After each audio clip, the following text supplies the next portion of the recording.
A paz do Senhor para todos os irmãos, amigos, irmãs, minhas amigas. Que esta noite seja uma noite de bênção da parte de Deus para nossas vidas. E como hoje é Dia das Mães, vamos continuar com os nossos vídeos aqui no nosso canal, né? O canal aqui está na Bíblia. Assunto interessantíssimo sobre as mães, a segunda parte, né? Falamos no nosso primeiro vídeo sobre o papel da mãe na Bíblia, tá? E agora nós vamos falar sobre a importância de ter filhos, né? A alegria das mães de terem filhos. E esta noite, desde já, esse restinho de noite, desde já, gostaria de continuar parabenizando todas as mães do Brasil e do mundo. Amém? Antes de entrarmos propriamente dito no nosso assunto, eu gostaria de fazer uma pergunta. Se você vivesse, se você já fosse vivo ou viva nos dias bíblicos, nos tempos bíblicos de Abraão, Isaac e Jacó, e Deus perguntasse às mulheres se elas queriam ter fortunas, riquezas ou filhos, o que é que você acha que as mulheres iriam responder? Bom, se você pensou que elas iriam responder que preferiam ter filhos do que riquezas, você está totalmente correto.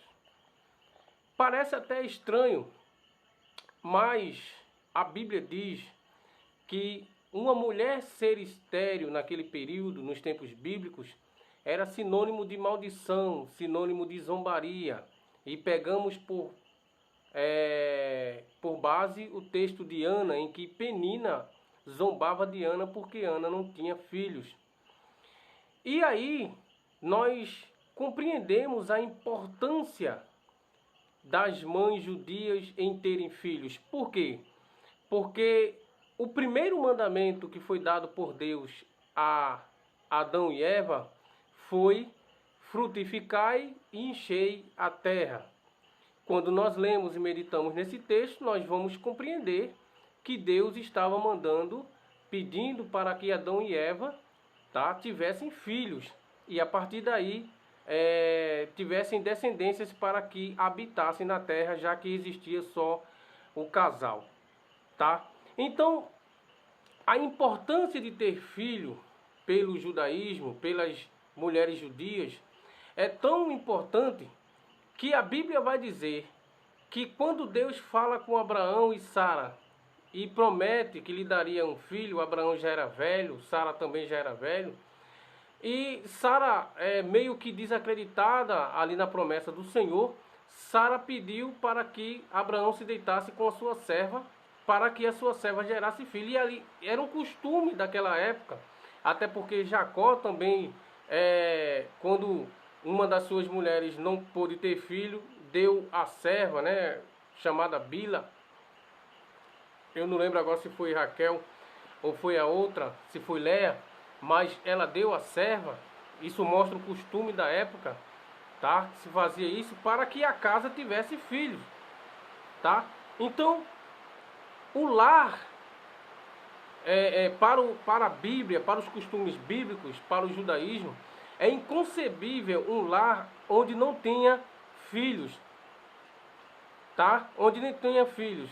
Então, Sara, não podendo dar filhos a Abraão, pediu para que Abraão se deitasse com a sua serva. Mas Deus tinha prometido a Abraão que as promessas que Deus tinha na vida dele seria através do seu filho, tá? Com Sara e não com Agar. Então, mesmo Sara sendo velha, Deus prometeu e cumpriu com a promessa. Sara gerou Isaac.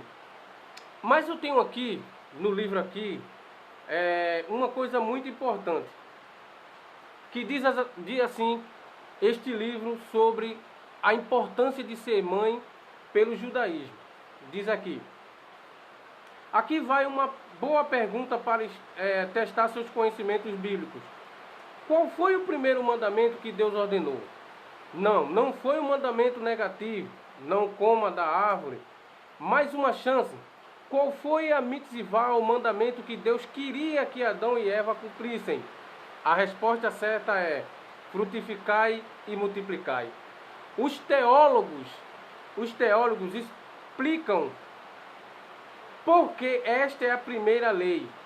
Todas as nossas obrigações têm por base o princípio de imitatio Dei, ou seja, imitar a Deus, que se quisermos ser como Ele, que antes de tudo é o Criador, então devemos também criar para darmos continuidade ao mundo que Deus trouxe à existência.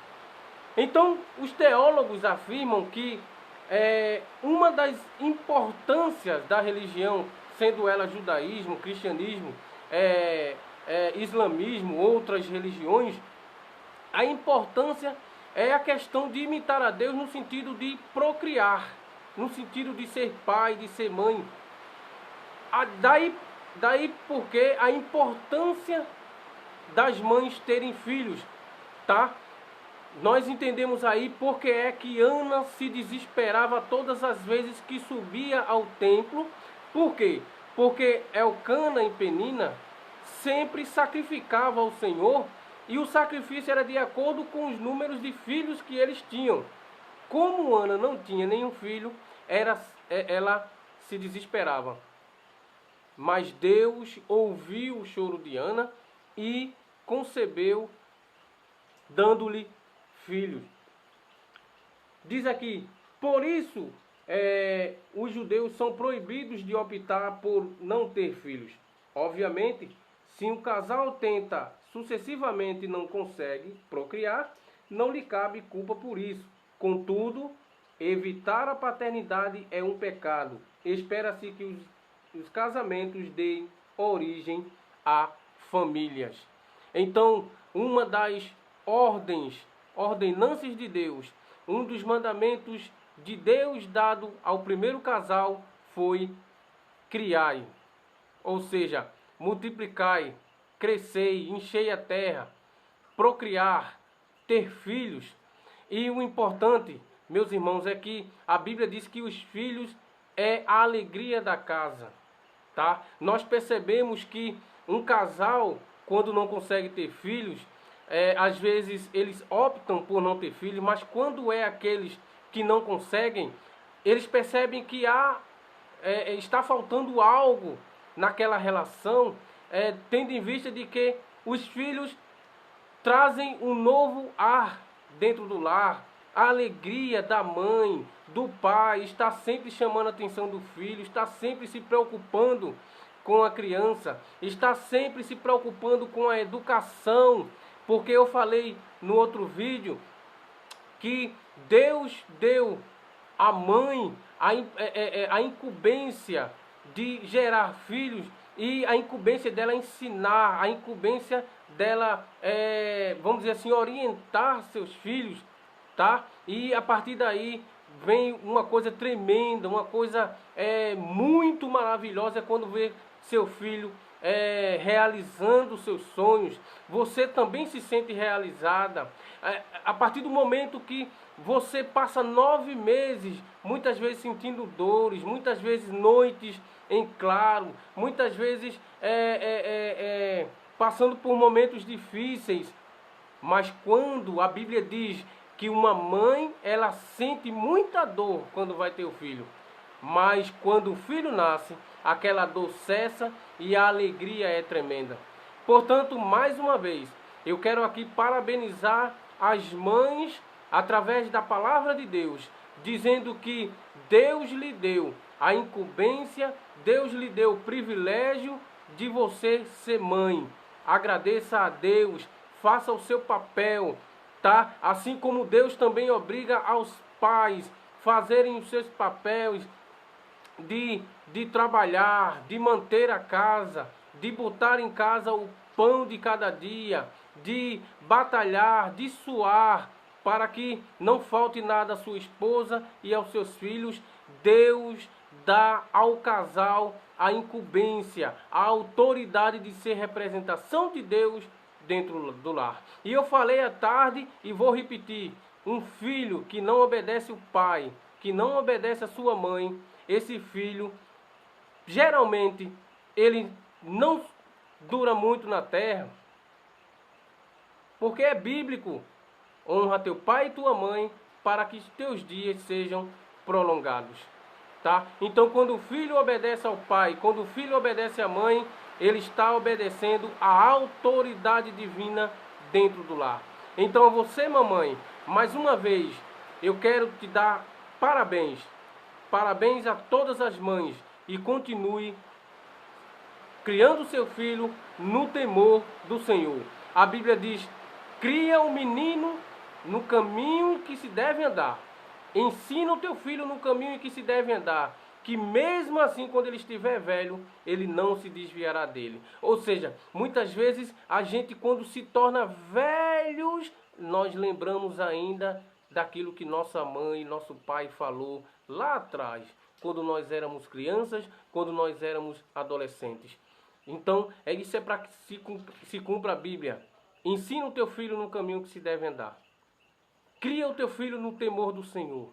Cria o teu filho no caminho do Senhor, que ainda quando ele estiver velho, ele não esquecerá dos teus ensinamentos. E ele será grato a você, porque ele perceberá que tudo que você faz é para o bem dele. Que Deus abençoe a todas as mães, em nome de Jesus. Está na Bíblia. Esse é o nosso canal. Então dá o like aí, se inscreve no nosso canal, curte aí os nossos vídeos. Se você puder, compartilhe aí em nome de Jesus. Que Deus abençoe a todos, em nome do eterno Deus.